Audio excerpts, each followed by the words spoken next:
I'm Ryan with FilmFat.com, and we're here with Phil Bourassa. Right. Did I get your last name right? Bourassa. Bourassa, like That's right.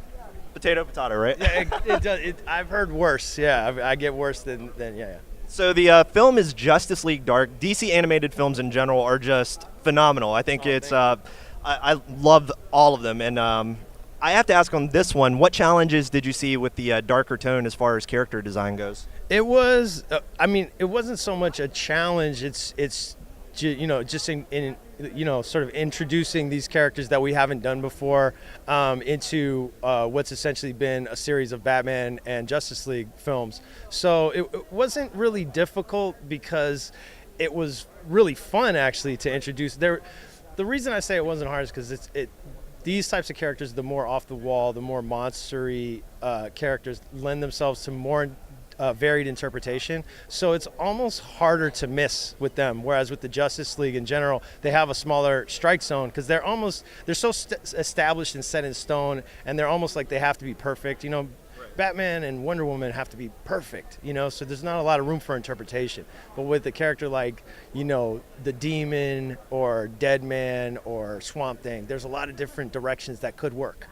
And I wanted to ask about Swamp Thing because he's a character that so many fans love. He's got such rich history, yeah. And even rebooted lately with the New 52 and Scott Snyder. Mm-hmm.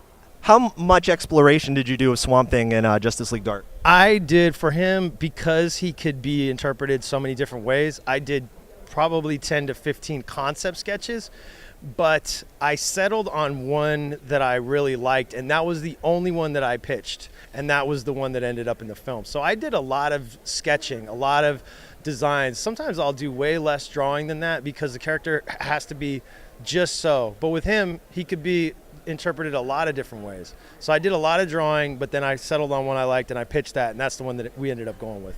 Out of all of the characters that you drew for this film, which one would you say was your favorite to just continue drawing for and create? Man. I think I would draw Etrigan and Swamp Thing all day if they would pay me to do that. Yeah, those guys are fun.